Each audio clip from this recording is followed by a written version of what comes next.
لا الہ الا اللہ۔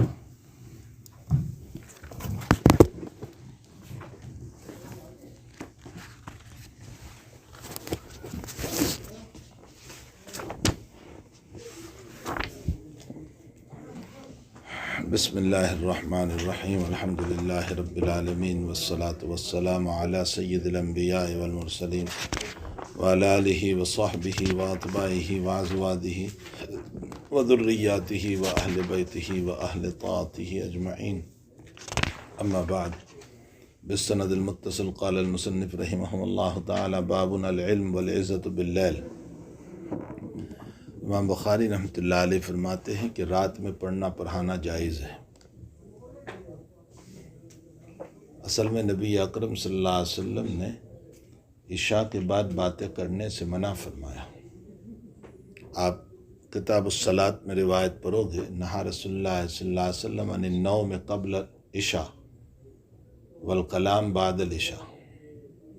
حضرت نے قبل العشاء سونے سے منع فرمایا اور بعد العشاء باتیں کرنے سے منع فرمایا۔ ظاہر سی بات ہے کہ انسان جب عشاء کے بعد باتیں کرتا ہے تو اولاً تو اس کا سونا جو ہوگا وہ سونا دنیا کی باتوں پر ہوگا۔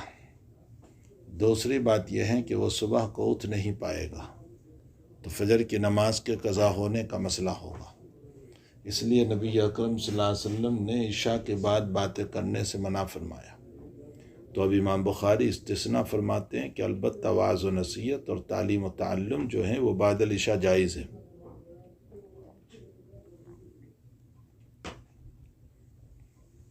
جی بسم الله الرحمن الرحيم. وبسند المتصل قال المصنف رحمه الله: حدثنا صدقة قال أخبرنا ابن عيينة عن معمر عن الزهري عن هند عن أم سلمة رضي الله عنها وحدثنا عمرو ويحيى عن سعيد عن الزهري عن امرأة عن أم سلمة رضي الله عنها قالت: استيقظ النبي صلى الله عليه وسلم ذات ليلة فقال: سبحان الله ماذا أنزل الليلة من الفتن.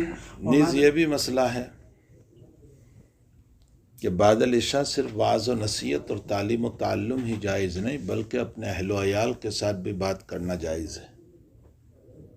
نبی اکرم صلی اللہ علیہ وسلم کے باب میں آتا ہے: کان رسول اللہ صلی اللہ علیہ وسلم یتحدث مع اہلہ ساعۃ۔ حضرت رات میں اپنے گھر والوں کے ساتھ باتیں کرتے تھے۔ یہ اس بات کی دلیل ہے کہ اہل و عیال کے ساتھ بھی جائز ہے۔ تو ایک رات کا یہ واقعہ ہے کہ استيقظ النبی صلی اللہ علیہ وسلم ذات لیلۃ، ایک رات نبی اکرم صلی اللہ علیہ وسلم بیدار ہوئے۔ جی فقال: سبحان اللہ ماذا انزل. سبحان اللہ تعجب کے لیے کہا ہے۔ جب تعجب ہو نا تو اس موقع پر سبحان اللہ، الحمدللہ، اللہ اکبر بولا جاتا ہے۔ جی ماذا انزل الليلة من الفتن. آج کی رات میں کس قدر فتنے اترے۔ ظاہر سی بات ہے کہ نبی صاحب وحی ہوتا ہے، اس کو نظر آتا ہے، بلکہ صاحب کشف و کرامات بزرگوں کو بھی فتنے اترتے ہوئے نظر آتے ہیں، اور جب اہل اللہ کو نظر آتے ہیں تو انبیاء کو نظر کیوں نہیں آئیں گی۔ جی وماذا فتح من الخزائن. وماذا فتح من الخزائن، اور کس طرح خزانے کے دروازے بھی کھولے گئے، یعنی فتنے بھی نازل ہوئے اور دنیا میں خزانے کے دروازے بھی کھلے ہیں۔ جی ایقظوا صواحب الحجر. ایقظوا صواحب الحجر، یہ دلیل ہے اس بات کے اوپر کہ آپ نے یہ بات رات میں اٹھنے کے بعد فرمائی تھی۔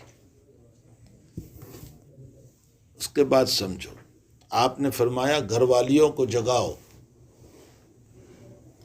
تاکہ وہ نماز پڑھے، اللہ کو یاد کرے۔ کیوں؟ اس لیے کہ جب فتنے کا نزول ہوتا ہو تو ایسے موقع پر اللہ تعالیٰ سے مانگنا چاہیے، اللہ سے دعاؤں کا اہتمام کرنا چاہیے۔ کچھ سمجھ میں بھی آ رہا ہے؟ اس لیے انسان پر جب مصائب، پریشانیاں، حالات اور مصائب آئیں تو ایسے موقع پر نماز کا اہتمام کرنا چاہیے۔ ایقظوا صواحب الحجر۔ جی فرب کاسیۃ فی الدنیا عاریۃ. فرب قاسیۃ فی الدنیا عاریۃ فی الآخرہ، اس لیے کہ بہت ساری دنیا میں کپڑے پہننے والی عورت آخرت میں بغیر کپڑوں کے ہوگی۔ کیا مطلب ہے اس کا؟ محدثین نے اس کے مختلف مطالب بیان فرمائے۔ ایک مطلب تو یہ بیان فرمایا کہ اس سے وہ عورت مراد ہے کہ جس عورت نے چست کپڑے پہنے، ٹائٹ کپڑے پہنے، جیسے آج کل مجاز ہے، تو جس عورت نے ٹائٹ کپڑے پہنے ہیں وہ قیامت کے دن اللہ تعالیٰ کپڑوں سے محروم کر دے گا، اس لیے کہ دنیا میں کپڑے پہننے کے باوجود برہنہ ہے، تو اللہ تعالیٰ آخرت میں کپڑوں کی نعمت سے محروم کر دے گا۔ یا اس سے مطلب وہ عورت ہیں کہ جس نے باریک کپڑے پہنے، بہت ہلکے کپڑے، باریک کپڑے پہنے، جس میں سے بدن نظر آتا ہے۔ ظاہر سی بات ہے کہ جب تم نے باریک کپڑے پہنے ہیں اور بدن نظر آ رہا ہے تو دنیا میں کپڑا پہننے کے باوجود برہنہ ہے، تو آخرت میں اللہ تعالیٰ برہنہ کر دے گا، کپڑوں کی نعمت سے محروم کر دے گا۔ بعضوں نے کہا کہ اس سے مطلقاً ناشکری عورت مراد ہے کہ جو دنیا میں اللہ تعالیٰ کی ناشکری کرتی ہے، رب کریم جنت کی نعمتوں سے اس کو محروم کر دے گا۔ بعضوں نے کہا کہ شوہر لباس ہے، اور دنیا میں جو اپنے لباس کی ناقدری کرتی ہے، یعنی شوہر کی نافرمانی کرتی ہے، تو اللہ تعالیٰ قیامت کے دن اس کو جنتی نعمتوں سے محروم کر دے گا۔ ہن لباس لکم وانتم لباس لہن، عورت تمہارا لباس، تم عورت کے لباس ہو۔ تو رب قاسیۃ فی الدنیا کا مطلب یہ ہوگا کہ جو دنیا میں اپنے شوہر کی نافرمانی کرتی ہے، اللہ تعالیٰ جنت کی نعمت سے محروم کر دے۔ اور ایک پانچواں مطلب یہ ہے کہ جو کپڑے اس طرح کے پہنتی ہے جس سے بدن نظر آتا ہے، جیسے آج کل شارٹ کٹ کپڑے پہننے کا رواج ہے، جس کی وجہ سے بدن کھلا ہوا ہے، تو اللہ تعالیٰ جنت کے لباس سے محروم کر دے گا۔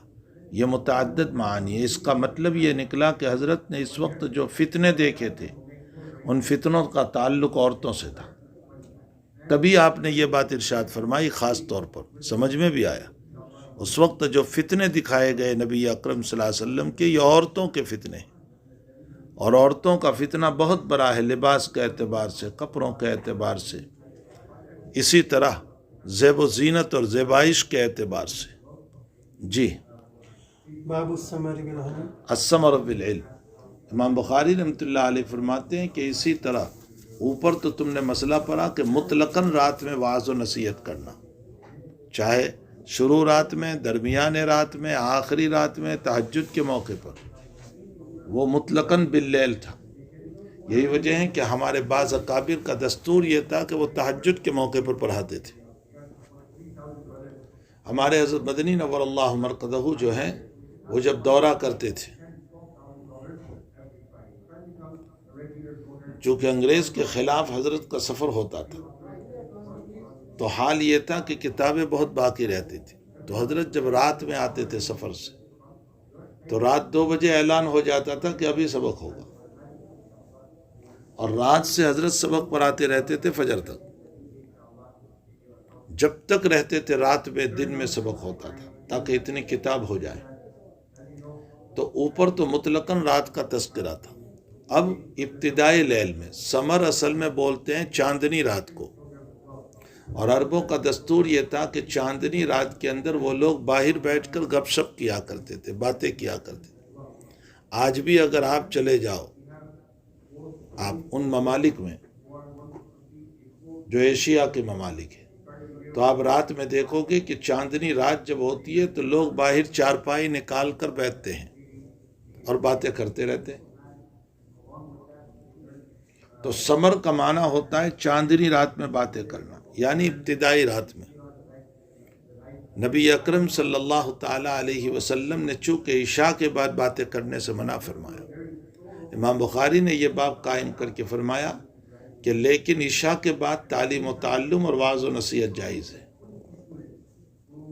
تو اوپر مطلقاً رات کا بیان تھا، اور یہاں خاص طور پر ابتدائی رات کا بیان ہے، تاکہ دونوں باب میں تعارض نہ ہو۔ سمجھ میں آیا؟ جی۔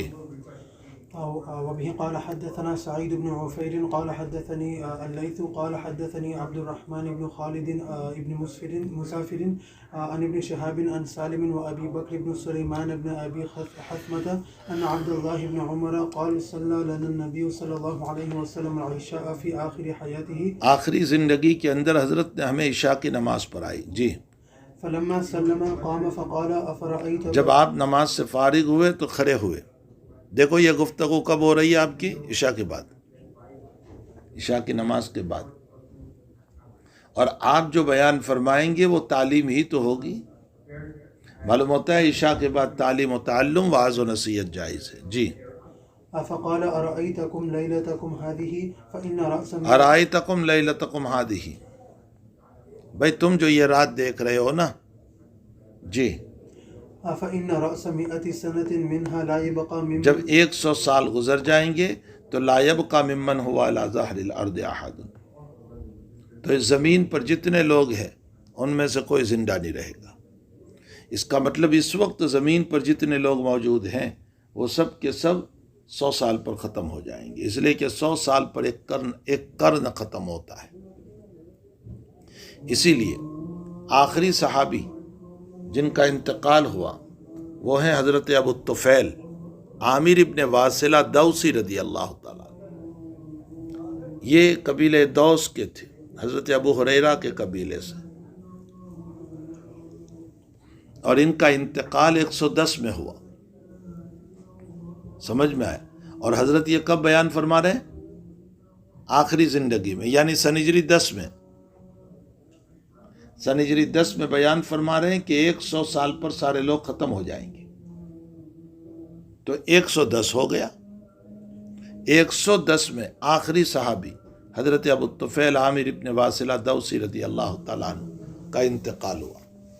یہاں سے ایک بات معلوم ہوا کہ نبی اکرم صلی اللہ علیہ وسلم نے جب یہ فرمایا کہ اس وقت اس سرزمین پر جتنے لوگ ہیں وہ 100 سال پر ختم ہو جائیں گے، تو 100 سال کے بعد اب اگر کوئی نبوت کا دعویٰ کرے کہ میں دور نبوت میں، اب اگر کوئی صحابیت کا دعویٰ کرے کہ میں نبی کی زندگی میں تھا اور میں نے نبی کو دیکھا اور میں نبی پر ایمان لایا، تو اس کا دعویٰ جھوٹا ہوگا. سمجھ میں آیا؟ اس لیے کہ حضرت کیا فرما رہے ہیں کہ اس وقت جتنے لوگ ہیں وہ 100 سال پر ختم ہو جائیں گے. تو اس کا مطلب جو صحابہ ہیں وہ 100 سال پر ختم. تو اب 100 سال کے بعد اگر کوئی دعویٰ کرے کہ میں نے صحبت نبوی کو پایا اور میں صحابی ہوں، تو وہ اپنے دعوے میں جھوٹا ہوگا. جیسے ہندوستان کے پنجاب میں ایک آدمی پیدا ہوا جس کا نام ہے بابا رتن. اس نے 6 صدی ہجری کے اندر، یعنی نبوت کے 500 سال گزر جانے کے بعد دعویٰ کیا کہ میں نے نبوت کا زمانہ پایا اور میں نے نبی کو دیکھا اور میں نبی پر ایمان لایا اور میں نے نبی کی صحبت پائی. اس کا یہ دعویٰ اس حدیث کی روشنی میں جھوٹا ہوگا.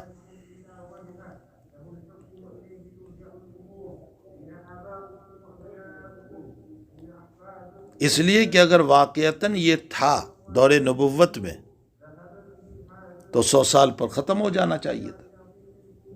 اس لیے اس کے رد میں علامہ ذہبی نے کتاب لکھی قصر الوسن علی رد بابا رتن. یہ ہندوستان میں پیدا ہوا تھا، پنجاب میں. اور اس کتاب کے اندر علامہ ذہبی رحمۃ اللہ علیہ فرماتے ہیں رتن الہندی وما ادراک ما رتن الہندی شیخ دجال بلا ریب ظہر بعد 600 وادعى الصحبة والصحابة لا يكذبون. رتن الہندی وما ادراک ما رتن الہندی، رتن الہندی اور تم کیا جانو کہ وہ کون ہے؟ شیخ دجال ایک جھوٹا انسان ہے بلا ریب، ظہر بعد 600 جو 600 سال کے بعد زندہ پیدا ہوا، ظاہر ہوا، وادعا الصحبہ اور اس نے صحبت نبوی کا دعویٰ کیا، والصحابۃ لا یکذبون اور یہ جھوٹا دعویٰ ہے اور صحابی جھوٹ نہیں بولتے۔ سمجھ میں آ گیا؟ اس طرح کے بہت سارے لوگ پیدا ہوئے ہیں جنہوں نے بعد میں 200 سال کے بعد، 300 سال کے بعد، 400 سال کے بعد نبوت کا دعویٰ کیا اور ہمارے اکابر نے ان کی خوب پکڑ کی۔ بہرحال اس حدیث کی روشنی میں اس طرح کے لوگوں کا دعویٰ غلط ہے، اس لیے کہ آخری صحابی جن کا انتقال ہوا وہ ابو الطفیل عامر ابن واصلہ دوسی رضی اللہ عنہ۔ اس روایت پر اب ایک اشکال یہ ہوگا کہ حضور پاک صلی اللہ علیہ وسلم نے جب یہ فرمایا کہ اس وقت اس زمین پر جتنے لوگ ہیں 100 سال پر ختم ہو جائیں گے، تو خضر علیہ السلام بھی ختم ہو گئے پھر تو، اس لیے کہ خضر بھی تو تھے۔ آیا خضر حیات ہے یا انتقال ہو گیا؟ صوفیہ تو کہتے ہیں کہ خضر علیہ السلام کا انتقال ہو گیا۔ محدثین میں علامہ ابو القاسم سہیلی، امام بیہقی اور امام نووی رحمۃ اللہ علیہ آپ کی حیات کے قائل ہیں کہ وہ زندہ ہے، لیکن اکثر محدثین فرماتے ہیں کہ وہ زندہ نہیں ہے۔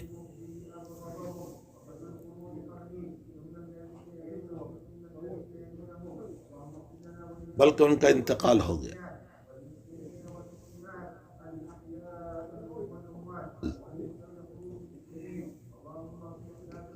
جو لوگ ان کی وفات کے قائل ہیں وہ اس حدیث شریف کو پیش کرتے ہیں جو ابھی تم نے پڑھی، جس کے اندر یہ کہا کہ اس وقت جتنے لوگ ہیں 100 سال پر ختم ہو جائیں گے۔ جو لوگ ان کی حیات کے قائل ہیں وہ یہ کہتے ہیں کہ نبی علیہ السلام نے تو یوں فرمایا ہے ممن کان علی ظہر الارض، جو زمین پر ہے، اور خضر تو پانی میں رہتے، تو خضر اس میں شریک ہی نہیں۔ دوسرا جواب یہ دیا کہ حضرت نبی علیہ السلام کے کہنے کا منشا یہ ہے کہ میری امت سے متعلق، اور خضر کا تعلق اس امت سے نہیں ہے۔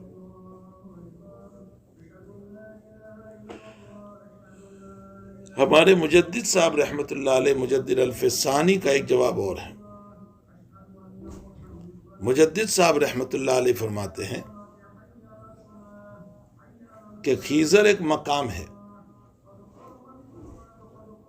سمجھ میں آئے؟ خضر ایک مقام کا نام ہے۔ جیسے میں اس کی مثال دوں، حضرت جی ایک مقام ہے،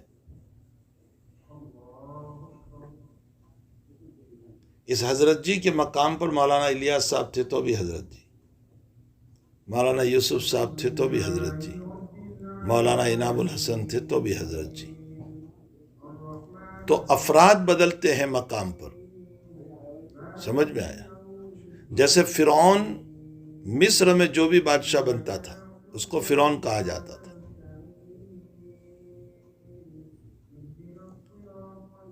اب یوسف علیہ السلام بادشاہ بنے تو ان پر بھی فرعون، اور وہ جو مشہور فرعون تھا وہ بھی فرعون۔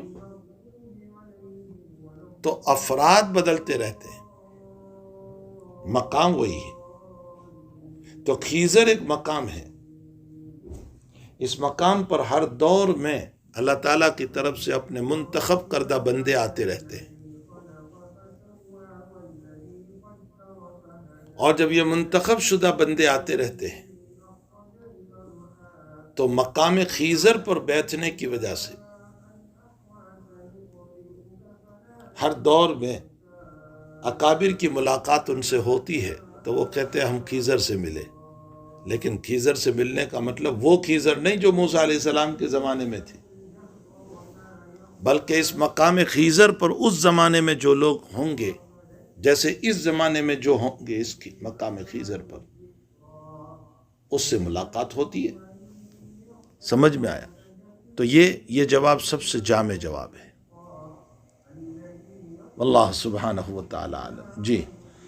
وبه قال حدثنا آدم قال حدثنا شعبة قال حدثنا الحكم قال سمعت سعيد بن جبير عن ابن عباس رضي الله عنهما قال بت في بيت خالتي. یہ روایت آپ پہلے بھی پڑھ چکے، بار بار آئے گی. عبداللہ ابن عباس رضی اللہ تعالیٰ عنہما اپنی خالہ کے وہاں رات گزارنے گئے، میمونہ رضی اللہ تعالیٰ عنہ کے وہاں، اس لیے کہ اس نائٹ اور رات میں حضرت وہیں تھی، تو رات کے اعمال دیکھنے گئے تھے. جی. بت في بيت خالتي ميمونة بنت الحارث زوج النبي صلى الله عليه وسلم وكان النبي صلى الله عليه وسلم عندها في ليلتها فصلى النبي صلى الله عليه وسلم العشاء ثم جاء إلى منزله حضرت عشاء کی نماز پڑھ کے تشریف لائے. جی. فصلى 4 ركعات ثم حضرت نے آ کر عشاء کے بعد 4 رکعت پڑھی. جی. ثم قام ثم قال نام الغليم. نام الغلیم، 4 رکعت پڑھنے کے بعد پھر فرمایا بچہ سو گیا. غلیم تذکیر ہے. ہمارے حضرت شاہ صاحب رحمۃ اللہ علیہ نے ترجمہ فرمایا منا سو گیا. غلیم کا ترجمہ چھوٹے بچے کو منا کہتے ہیں. منا سو گیا چونکہ عبداللہ ابن عباس کم سن لڑکے تھے. جی. أو كلمة تشبهها ثم قام فقمت عن يساره فجعلني عن يمينه فصلى 5 ركعات. میں آپ کے بائیں طرف کھڑا ہو گیا تو آپ نے اپنی دائیں طرف مجھے کھڑا کیا. جی. فصلى 5 ركعات ثم صلى ركعتين. 5 رکعت پڑھی پھر 2 رکعت پڑھی. جی. ثم نام حتى سمعت. پھر سو گئے. جی. حتى سمعت غطيته. یہاں تک کہ میں نے خراتے سنے. خراتے آتے ہیں انسان کے ضعف عمر کی بنیاد پر. جب انسان کی عمر زیادہ ہو جاتی ہے نا تو طبیعت کمزور ہو جاتی ہے، اور جب طبیعت کمزور پڑتی ہے تو خراتے آتے ہیں. اور جوانی میں اگر کسی کو خراتے آئے تو سمجھ لو کہ اس کو کوئی بیماری ہے. سمجھ میں آیا؟ اگر کسی کو جوانی میں خراتے آتے تو اس کو اندرونی کوئی بیماری ہے جس کی وجہ سے، ورنہ عموماً خراتے کا تعلق بڑی عمر سے ہے. تو حضرت جب بڑی عمر کے ہو گئے تب کا یہ واقعہ ہے. اس لیے کہ ظاہر سی بات ہے حضرت ابن عباس تو مدینے آئے ہیں فتح مکہ کے موقع پر، اور فتح مکہ سن 8 میں ہوا، اور حضرت سن 11 کے اندر تو ربیع الاول میں دنیا سے تشریف لے گئے، اور 8 رمضان میں فتح مکہ ہوا. تو یہ سن ہجری 8 کے بعد کا ہی تو واقعہ ہوگا. تو اس موقع پر نبی اکرم صلی اللہ علیہ وسلم کی عمر گرامی جو ہے وہ قریباً 59 ایئرس کی ہو چکی تھی. تو اس عمر کے اندر عمومی طور پر خراتوں کا آنا ممکن ہے. یہاں سے ایک بات یہ معلوم ہوئی کہ انبیاء پر بھی بیماریاں ہوتی ہیں،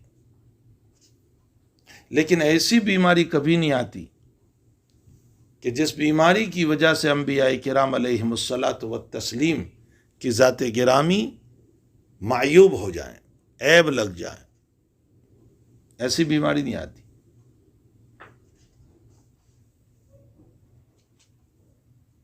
حضرت عائشہ فرماتی ہے، مسند احمد کی روایت ہے، کان رسول اللہ صلی اللہ علیہ وسلم مسقامن دائما، میرے حضرت ہمیشہ بیمار رہے. حضور فرماتے، عائشہ فرماتی کیا بیماری؟ فرمایا نزلہ، زکام، بخار. اچھا کیوں؟ وجہ کیا ہے؟ کیوں بیمار رہتے تھے؟ تو حضرت عائشہ رضی اللہ تعالیٰ عنہ نے فرمایا لکثرت الہم، ہموم بہت تھے، غم بہت تھے امت کے، اور اس کے ساتھ ساتھ کثرت اسفار، بہت زیادہ سفر کی بنیاد پر. جی. او خطیتہ ثم خرج الى الصلاۃ، پھر نماز کے لیے، یہ فجر کی نماز کے لیے نکلے.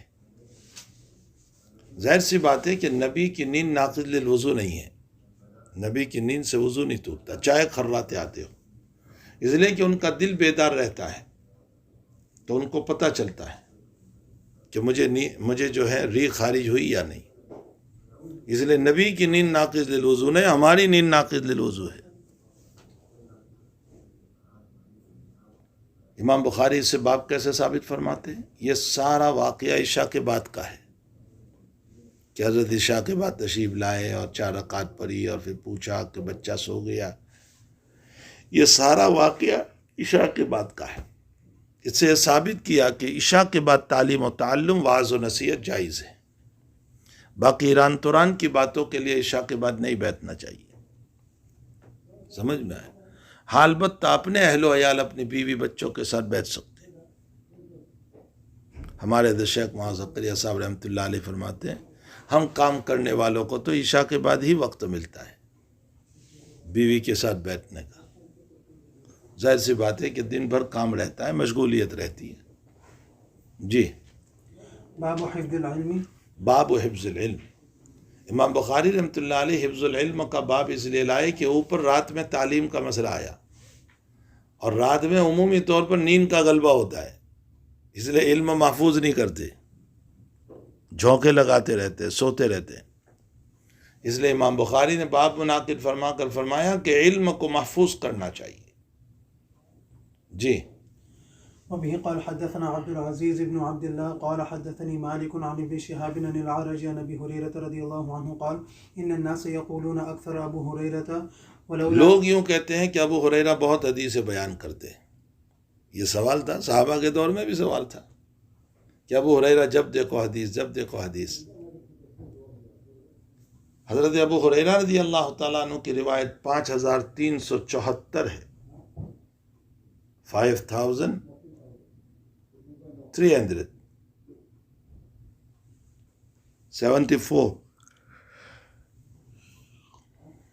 سب سے زیادہ روایت ابو ہریرہ کی. فرمایا لوگ یہ کہا کرتے ہیں کہ ابو ہریرہ بہت حدیث بیان کرتا ہے. فرمایا لولا آیتان من کتاب اللہ، قرآن کریم کی اگر 2 آیتیں نہ ہوتی تو میں اتنی حدیث بیان نہ کرتا. اور وہ آیات ہیں جس میں کتمان علم پر بڑی وعید ہے، علم کے چھپانے پر بڑی وعید ہے. فرمایا یہ آیات نہ ہوتی تو میں بھی نہ بیان کرتا، لیکن مجھے ڈر لگتا ہے کہ میں نے جو حضور سے حدیثیں سنی ہیں اگر میں بیان نہیں کروں گا تو کتمان علم کا مجھے گناہ ہوگا، اس لیے میں بیان کر رہا ہوں. جی. ثم يتلو ان الذين يكتمون ما انزلنا من البينات والهدى الى قوله الرحيم ان اخواننا من المهاجرين. اب وجہ بیان کرتے ہیں کہ میرے مہاجرین بھائی جتنے تھے کان یشغلهم الصفق بالاسواق، وہ تو بازار میں تجارت میں مشغول تھے. صفق کا معنی ہوتا ہے تالی، تصفیق بولتے ہیں نا. صفق کا معنی، عرب لوگ جب تجارت کرتے تھے اور بڑے بڑے سودے کرتے تھے تو یوں ہاتھ دبا دیتے تھے، یعنی سودا پختہ ہو گیا، اس لیے اس کو صفق کہا. تو مہاجرین تو اسواق اور بازار میں تجارت میں مشغول تھے. جی. وَإِنَّ إِخْوَانَنَا اور ہمارے انصار بھائی کا تعلق یہ تھا کہ وہ جو ہے یشغلہم العمل فی اموالہم، وہ اپنی کھیتیوں میں مشغول تھے. تو انصار کھیتیوں میں تھے اور مہاجرین جو ہیں وہ مشغول تھے اس کے بازار کے اندر. جی. وَإِنَّ أَبَا هُرَيْرَةَ كَانَ يَلْزَمُ رَسُولَ اللَّهِ صَلَّى اللَّهُ عَلَيْهِ وَسَلَّمَ بِشِبْعِ بَطْنِهِ وَيَحْضُرُ اور وَقَانَ يَلْزَمُ، اور ابو ہریرہ کا حال یہ تھا کہ رسول اللہ صلی اللہ علیہ وسلم کو پیٹ بھر کے پکڑ رکھا تھا، بشبع بطن، یعنی ہر وقت میں حضرت کے ساتھ رہتا تھا. جی. وَيَحْضُرُ مَا لَا يَحْضُرُ، میں وہاں حاضر ہوتا تھا جہاں اور صحابہ نہیں جاتے تھے، اور میں وہ چیزیں بھی محفوظ کر لیا کرتا تھا لا یحفظون، جو صحابہ نہیں کرتے تھے. اس سے ثابت کیا کہ ابو ہریرہ حدیثوں کو یاد کرتے تھے. اب علم محفوظ کیسے ہوگا؟ ایک بات تو اس روایت سے سمجھ میں آتی ہے، کان یلزم رسول اللہ صلی اللہ علیہ وسلم، حضرت کو میں نے لازم پکڑا. معلوم ہوتا ہے ملازمت شیخ، کبھی سبق میں آئے کبھی نہ آئے، کبھی حاضری دی کبھی نہیں دی، اس سے علم محفوظ نہیں ہوتا. لزوم شیخ، اور لزوم شیخ کا مطلب یہ ہوتا ہے کہ درس کی مکمل پابندی، یہ لزوم شیخ ہے. اپنے شیخ کو لازم پکڑو. جی. وبه قال حدثنا أبو مصعب أحمد بن أبي بكر قال حدثنا محمد بن إبراهيم بن دينار عن ابن أبي ذئب عن سعيد المقبري عن أبي هريرة رضي الله عنه قال قلت يا رسول الله إني أسمع منك حديثا كثيرا أنساه قال أبسط رداءك فبسطته. ابو ہریرہ کہتے ہیں کہ میں نے کہا کہ یا رسول اللہ صلی اللہ علیہ وسلم میں آپ سے بہت ساری حدیثیں سنتا ہوں لیکن میں بھول جاتا ہوں، مجھے یاد نہیں رہتی. تو حضرت نے فرمایا اچھا چادر بچھا دو. تو میں نے چادر بچھائی. حضرت نے اپنے سینے پر یوں ہاتھ رکھا اور یوں کر کے آپ نے یوں چادر میں کوئی چیز ڈالی روحانی طور پر. کیا تھا واللہ اعلم،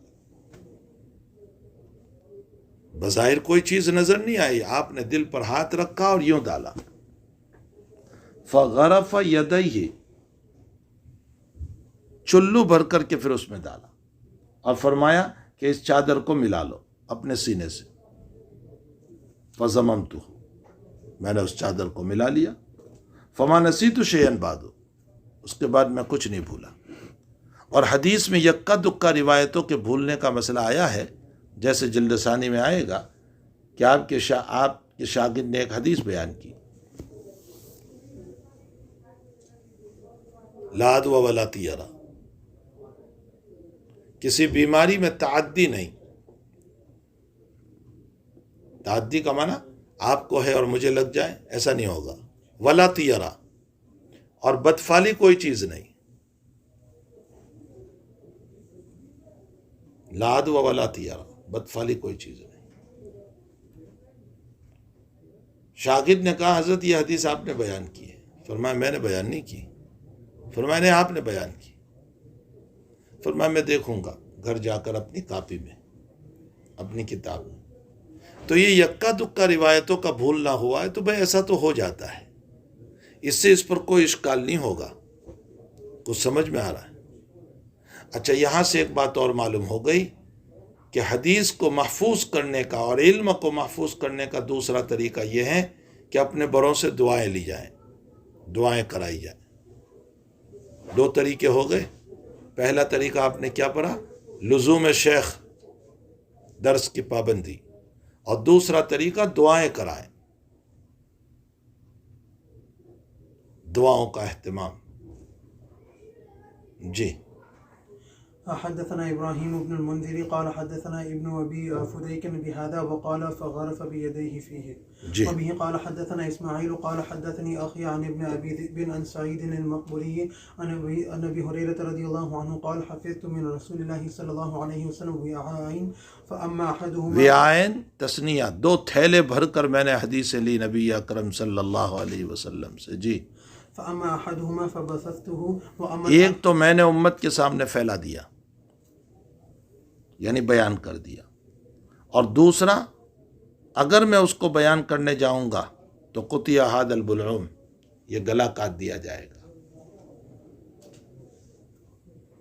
قال ابو عبداللہ، امام بخاری کہتے ہیں بلعوم کا معنی مجرت طعام، یہ کھانے کی جگہ. مجرت طعام، کھانا اترتا ہے. یعنی اگر میں دوسرے تھیلے کو بیان کرنے جاؤں گا تو یہ گلا کاٹ دیا جائے گا. یہ دوسرا تھیلا جو ابو ہریرہ نے نہیں بیان فرمایا، اس میں کون سی روایتیں تھیں؟ بعض کہتے ہیں کہ تصوف کی روایتیں تھیں، اور ہر انسان تصوف کو سمجھ نہیں سکتا. سمجھ میں آیا؟ اس لیے آپ نے بیان نہیں فرمایا. اور بعضوں نے کہا کہ فتنے کی روایت تھی، اور خاص کر کے وہ فتنے جو اس زمانے میں رونما ہونے والے تھے. اسی لیے حضرت ابو ہریرہ رضی اللہ تعالیٰ عنہ کی ایک دعا تھی، اے اللہ تو مجھے موت دے دے قبل 60، سن ہجری 60 سے پہلے، 60 سے پہلے مجھے موت دے دے. یہ دعا آپ اس لیے کر رہے تھے کہ حدیث میں ہے، آپ فرماتے ہیں کہ نوجوان قسم کے لوگ امیر بنیں گے، بادشاہ، اور ان سے امت میں فتنہ ہوگا. اور وہ فتنہ ہوا یزید کا، جو سن 60 کے بعد بنا ہے. اور پھر یزید کے بعد عبد الملک ابن مروان اور اس کے بعد ولید اور سلمان، اور یہ سب فتنے ہی فتنے، فتنے ہی فتنے ہیں۔ تو اس میں فتن کی روایتیں تھیں، اس لیے آپ نے اس کو بیان نہیں فرمایا۔ واللہ سبحانہ و تعالی عالم۔ امام بخاری تو صرف ان تینوں روایتوں کے ذریعے سے یہ بیان کرنا چاہتے ہیں کہ حضرت ابو ہریرہ نے احادیث کو محفوظ کیا، معلوم ہوتا ہے علم کو محفوظ کرنا چاہیے۔ جی، باب الانصات للعلماء۔ الانصات للعلماء، جب درس ہو تو خاموش رہو۔ علماء کے لیے لوگوں کو خاموش کرنا، درس کے موقع پر خاموشی۔ علامہ خطیب بغدادی رحمۃ اللہ علیہ نے لکھا ہے، اذا قرئ الحدیث فقد وجب علیک ان ینصت، فقد وجب علیک ان تنصت کما تنصت للقرآن۔ جب حدیث پڑھی جائے تو واجب ہے تجھ پر کہ تو اس طرح خاموش رہے جیسا کہ قرآن کریم کے لیے خاموش رہتے ہیں۔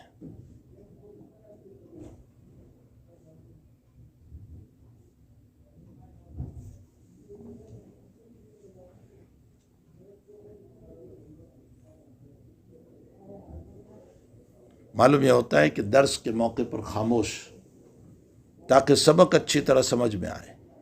جی، وبه قال حدثنا حجاج قال حدثنا شعبة قال أخبرني علي بن مدرك عن أبي زرعة عن جرير رضي الله عنه أن النبي صلى الله عليه وسلم قال له في حجة الوداع استنصت الناس فقال لا ترجعوا بعدي كفارا استنصت الناس،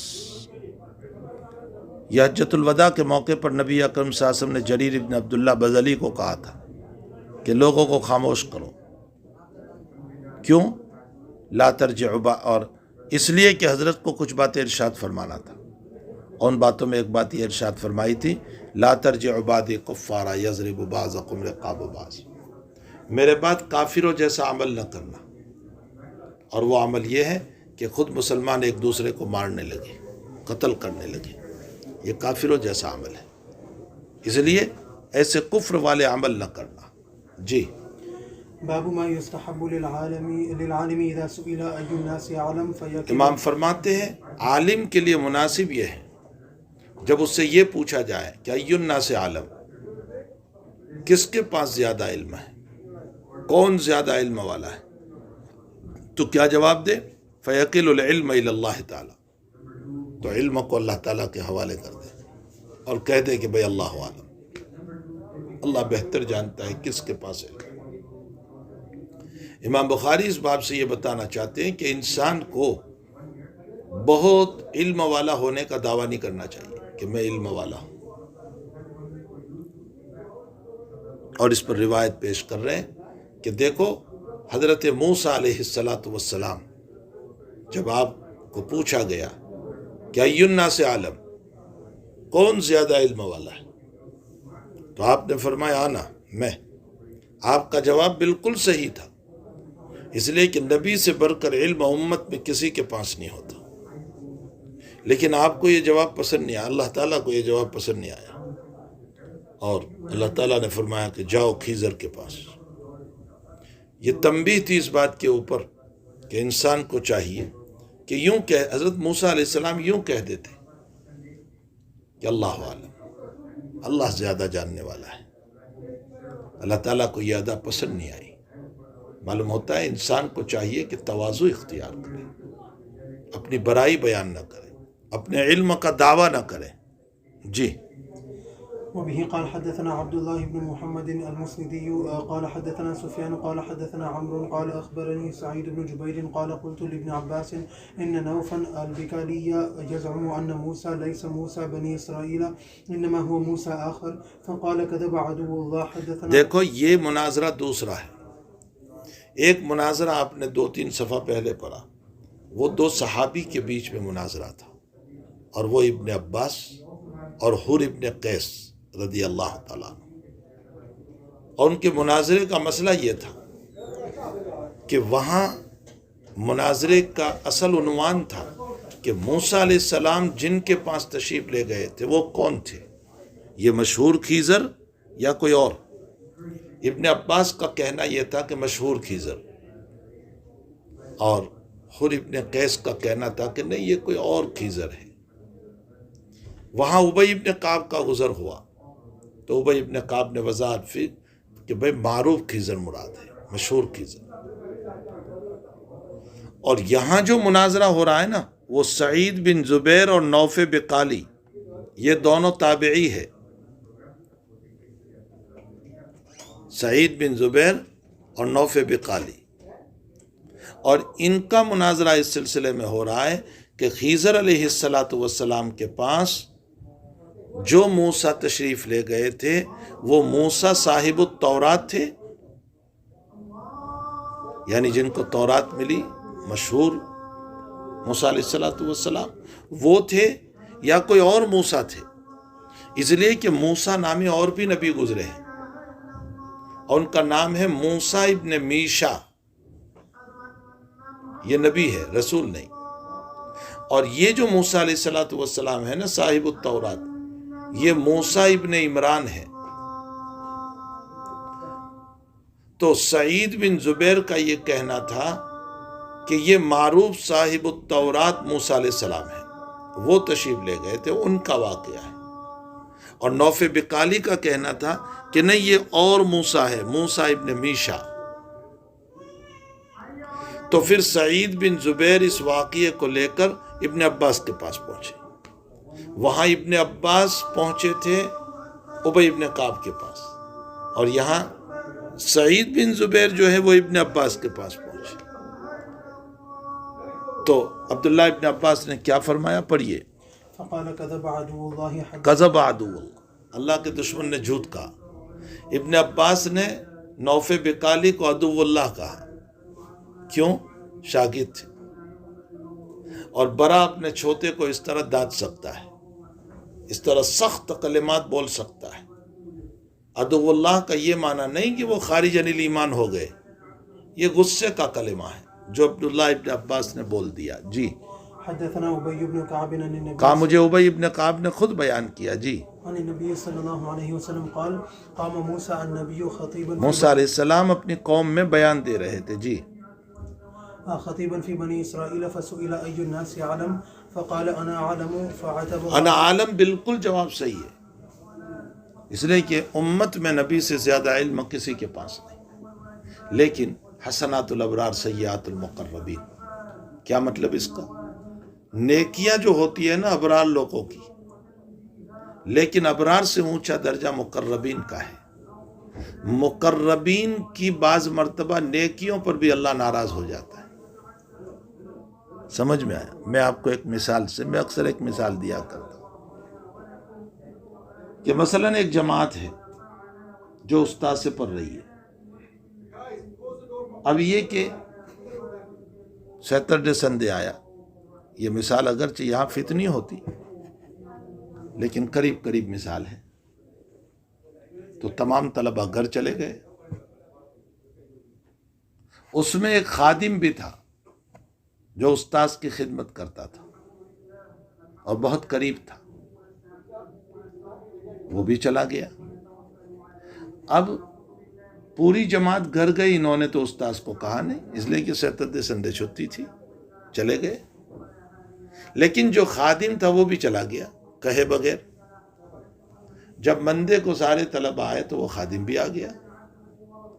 استاذ پوری جماعت کو کچھ نہیں کہے گا لیکن اس کو ڈانٹے گا، جو خادم ہے اس کو۔ اب وہ خادم یہ کہے کہ جہاں یہ لوگ گئے میں بھی گیا، تو ان کو کچھ نہیں کہہ رہے، مجھے کیوں کہہ رہے؟ اس کا جواب یہ ہے کہ ان جماعت والوں کا تعلق ایک ہے صرف استاد سے، کہ وہ تمہارے طلبہ ہیں، لیکن تجھے دو نسبت ہے، تو شاگرد بھی ہے، مجھ سے پڑھ بھی رہا ہے، اور ساتھ ساتھ میرا خادم بھی ہے، تو مقرب ہے۔ عمل دونوں کا ایک ہے، لیکن مقرب کے عمل پر پکڑ کی میں نے، خادم کو ڈانٹا، باقی دوسروں کو کچھ نہیں کہا۔ سمجھ میں آیا؟ تو پوری امت اپنی جگہ اللہ کی عبادت کر رہی ہے، لیکن نبی جو ہیں وہ اللہ کے مقرب ہوتے ہیں، اور جب مقرب ہوتے ہیں تو نبی کی زبان سے یہ جملہ اچھا نہیں لگا کہ انا عالم، یوں کہنا چاہیے تھا اللہ عالم۔ مثال سمجھ میں آئی؟ یہ ہیں حسنات الابرار سیئات المقربین، نیک لوگوں کی نیکیاں وہ مقربین کے لیے گناہ بن جاتا ہے۔ جی، فعتب اللہ عز وجل علیہ اللہ نے عتاب فرمایا۔ چلیے، اذ لم يرد العلم الیہ فاوحى اللہ الیہ ان عبدا من عبادی بمجمع البحر۔ میرے بندوں میں سے ایک بندہ ہے جو مجمع البحرین میں ہے۔ مجمع البحرین دنیا میں مختلف جگہوں پر ہے، ہمارے ہندوستان میں بھی ہے۔ دو ندیاں ہیں،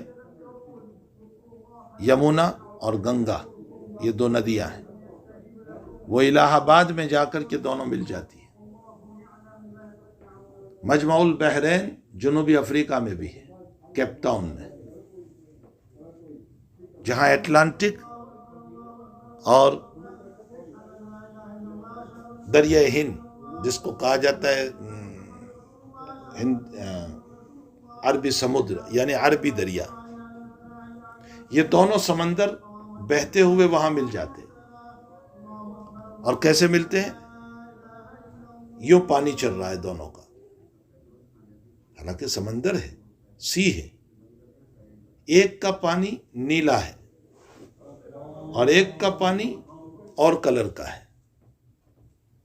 اللہ کی قدرت بڑی عجیب ہے کہ یہ سمندر جو موجیں مارتا ہوا آتا ہے، یہاں آ کر رک جاتا ہے، حالانکہ کوئی پارٹیشن نہیں ہے، بالکل ساتھ پانی چل رہا ہے، کوئی پارٹیشن وارٹیشن نہیں ہے، کوئی دیوار نہیں، کچھ بھی نہیں، لیکن موج یہاں آ کر رک جاتی ہے، وہ اس طرف فلانگ کر نہیں آتی، اور اس طرف کی موج ادھر نہیں جاتی۔ مرج البحرین یلتقیان بینہما برزخ لا یبغیان فبأی آلاء ربکما تکذبان۔ عجیب و غریب اللہ تعالیٰ کی قدرت ہے، دنیا کی کون طاقت ہے جو روک رہی ہے یہاں؟ اگر انسان اسی پر غور کر لے تو اس کو اللہ تعالیٰ سمجھ میں آ جائے گا۔ تو یہ مجمع البحرین پر خضر علیہ السلام کی ملاقات، خضر یہ راجح قول پر نبی ہے، اور یہی جمہور کا مسلک ہے۔ بعضوں نے آپ کو ولی کہا ہے، لیکن صحیح یہ ہے کہ آپ نبی ہیں۔ البتہ آپ کو علوم تکوینیہ دیے تھے۔ علوم تکوینیہ کا مطلب یہ ہوتا ہے کہ ظاہر میں کوئی دلیل نہیں ہوتی، لیکن دنیا کا نظام چلانے کے لیے اللہ تعالیٰ ان پر وحی بھیجتا ہے کہ یہ کرو، یہ کرو، یہ کرو۔ اس وقت بھی ہوں گے مقام خضر پر کوئی اللہ کا بندہ ہوگا، ہمیں نہیں معلوم، اور تکوینی طور پر وہ اس کائنات کے اندر کام کر رہا ہوگا، ہمیں نہیں پتا۔ اللہ عالم بالصواب۔ جی، هو اعلم منك قال يا ربي وكيف به فقيل له احمل حوتا في مكتل۔ فرمایا نشانی کیا ہوگی ملاقات کی؟ فرمایا مچھلی لے لو، فیس لے لو اور پکا کر لے لو اس کو۔ جی، فاذا فقدته فهو ثقيل۔ جب وہ گم ہو جائیں تو وہی تمہیں ملیں گے۔ جی، فانطلق وانطلق معه بفتاه يوشع بن نون۔ ساتھ میں یوشع علیہ السلام بطور خدمت کے تھے، جو اس وقت خادم تھے، بعد میں نبوت ملی ان کو، بعد میں وہ نبی بنے ہیں۔ جی، وحمل حوتا في مكتل حتى كان عند الصخرة وضع رؤوسهما فنام۔ ایک چٹان تھی بہت بڑی، اس کے سائے میں آرام کرنے کے لیے لیٹ گئے۔ جی، فانسل الحوت من المكتل۔ اتفاق ایسا ہوا کہ وہاں وہ زنبیل رکھی ہوئی تھی اور وہاں پانی تھا، اور وہی آب زمزم تھا، وہ آب حیات تھا، اور اس کے قطرے اڑے اور مچھلی زندہ ہو گئی، اور زندہ ہو کر چلی گئی۔ یوشع علیہ السلام کے لیے بڑا عجوبہ تھا یہ تو، کہ تلی ہوئی پکی ہوئی مچھلی زندہ ہو جائے، لیکن بہرحال یوشع علیہ السلام کہنا بھول گئے۔ جی، فاتخذ سبيله في البحر سربا۔ اس نے راستہ بنا لیا۔ جی، وكان لموسى وفتاه عجبا فانطلقا بقية ليلته۔ اب ہوا ہے کہ جب آرام سے اٹھے آرام کر کے تو یوشع کہنا بھول گئے، اب وہ تو تلاش میں نکلے تھے خضر کے، تو اب چلنے لگے آگے۔ جی، فلما أصبح قال موسى لفتاه آتنا غداءنا لقد لقينا من سفرنا جب هذا. چل چل کر تھک گئے تو فرمایا کہ بھائی وہ توشہ لاؤ، آتنا غدانا، ہمارا کھانا لاؤ، مچھلی لائے تھے تاکہ ہم کھا لیں، تھک گئے ہیں۔ یہ اللہ ہی نے تھکاوٹ ڈال دی، اس لیے کہ مقصد سے آگے چلے گئے اور مقصد پیچھے رہ گیا ہے۔ جہاں مچھلی زندہ ہو گئی تھی وہیں پر خیزر ہے۔ جی ولم يجد موسى مسا من النصب حتى جاوز المكان الذي أمر به. ہاں، موسیٰ کو تھکاوٹ نہیں لگی مگر جب مکان سے آگے نکل گئے، مقصد سے آگے نکل گئے۔ جی فقال له فتاه أرأيت إذا وينا إلى الصخرة فإني نسيت الحوت قال موسى ذلك ما كنا وہی تو ہماری جگہ تھی۔ جی ذلك ما كنا نبغي فارتد على آثارهما قصصا. جی۔ فلما انتهيا إلى الصخرة فإذا رجل مسجن بثوب وہاں جب آئے تو ایک آدمی کپڑا اوڑھ کر سوئے ہوئے تھے۔ جی أو قال تسجى بثوبه فسلم موسى فقال حضرت موسیٰ نے سلام کیا۔ جی فقال الخضر وأنا بأرضك السلام. تو خضر جہاں رہتے تھے وہاں کوئی مسلمان تھا ہی نہیں، تو سوچا کہ یہ کون آ گیا یہاں سلام کرنے والا مسلمان۔ جی فقال أنا موسى فقال موسى بني إسرائيل. فرمایا میں موسیٰ ہوں۔ معلوم ہوتا ہے خیزر کو پتا تھا، تو فرمایا موسیٰ بنی اسرائیل؟ فرمایا ہاں جی میں وہی ہوں۔ خیزر کو خیزر اس لیے کہتے ہیں کہ وہ جہاں بیٹھتے تھے وہاں سبزی اگ جاتی تھی، سبزہ گھاس اگ جاتا تھا، اس لیے آپ کو خیزر کہا گیا۔ جی قال نعم. قال هل أتبعك على أن تعلمني مما علمت رشدا. جی میں آپ کے ساتھ رہ سکتا ہوں؟ الا ان تعلمنی، آپ مجھے سکھائیں، مما علمت رشدا، جس بات کی تعلیم اللہ نے آپ کو دی ہے تو میں آپ کے ساتھ رہ سکتا ہوں۔ معلوم ہوتا ہے کہ اپنے استاذ کے پاس رہنے کے لیے پہلے اجازت لے لیں، اسے معلوم ہوا کہ پہلے اجازت لے لیں کہ میں آپ کے ساتھ چل سکتا ہوں، آپ کے ساتھ رہ سکتا ہوں۔ جی قال إنك لن تستطيع معي صبرا.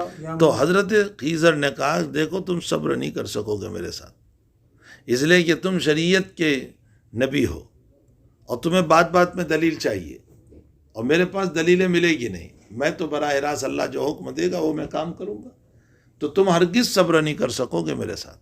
جی یا موسیٰ انی علی علم من علم اللہ. ہاں میرے پاس اور علم ہے، وہ علم تکوینی ہے، اور تمہارے پاس اور علم ہے جو علم تشریح ہے۔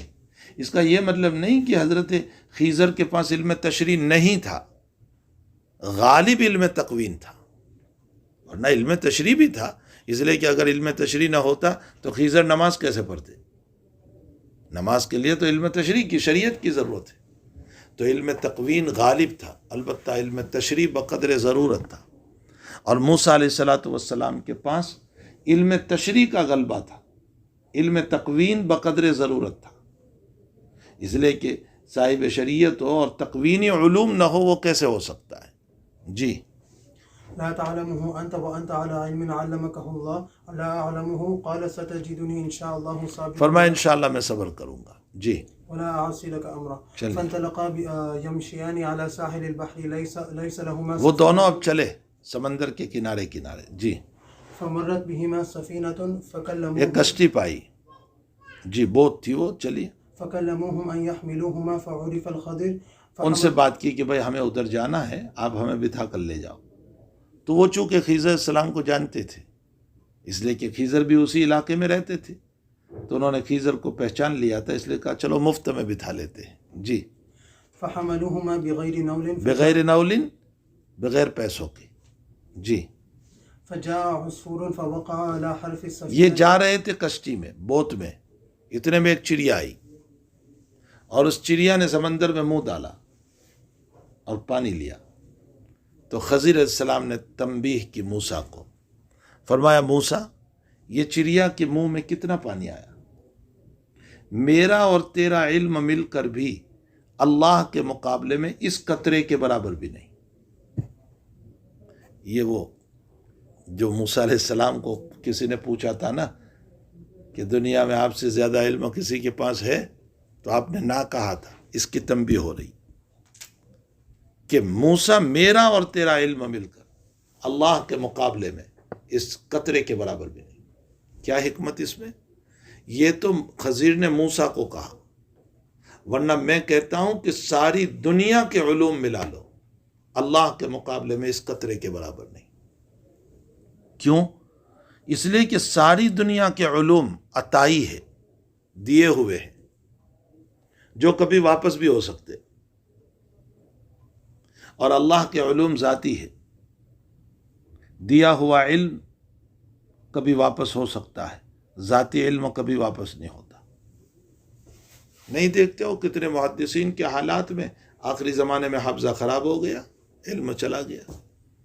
ارے آج کل کتنے لوگ ہیں کہ جو اپنی اولاد کو نہیں پہچانتے،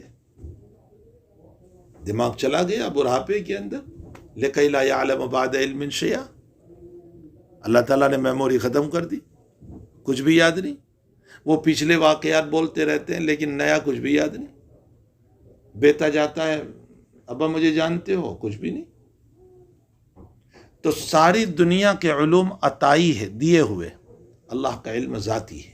جی فنقر نقرة أو نقرتين في البحر فقال الخضر يا موسى ما نقص علمي وعلمك من علم الله إلا كنقرة هذا العصفور في البحر فعمد الخضر إلى لوح من ألواح السفينة فنزعه فقال موسى قوم حملونا بغير نول عمدت إلى تو آپ نے سوراخ کر دیا اس میں، کشتی میں، تو موسیٰ علیہ السلام کہنے لگے انہوں نے مفت میں بٹھایا، آپ نے سوراخ کر دیا ان کی کشتی میں، احسان کے بجائے نقصان کر دیا۔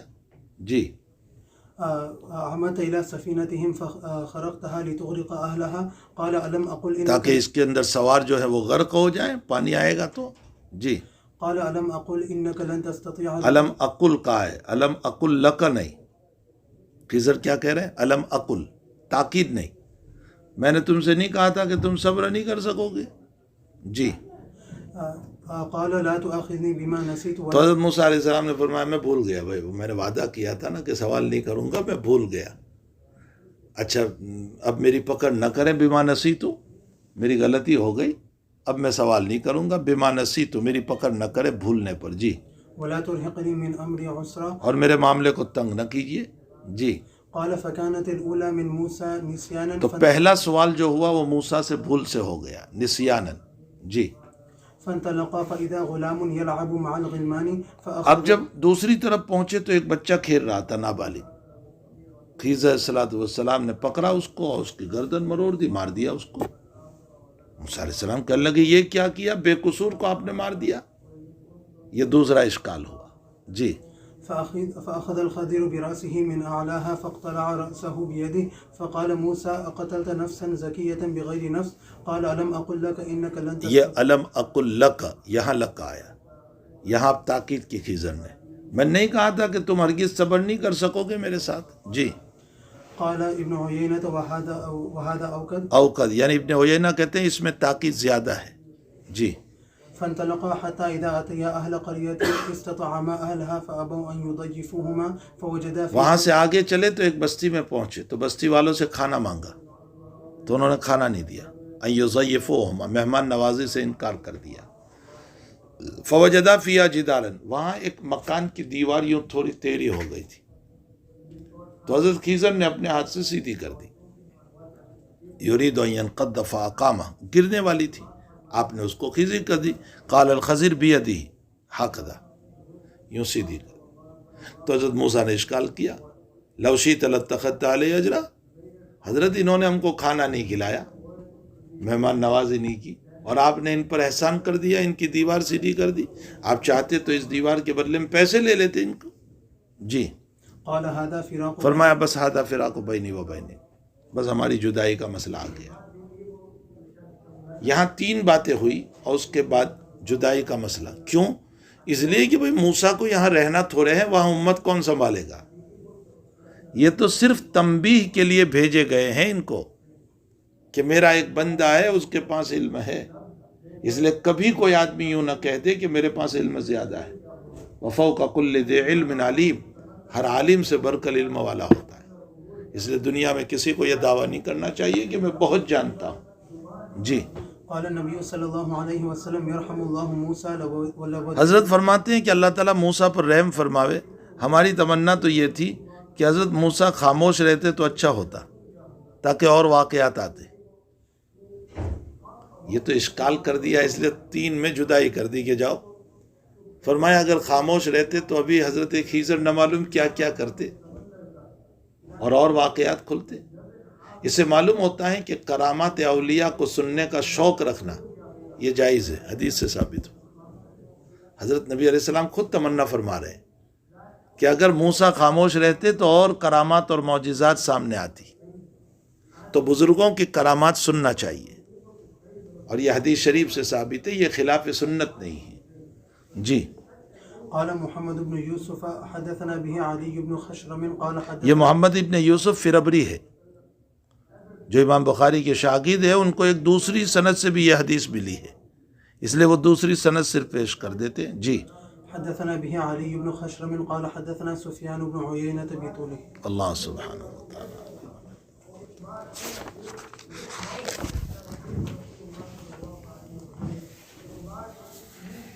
کل تو نہیں آؤں گا بیٹا میں۔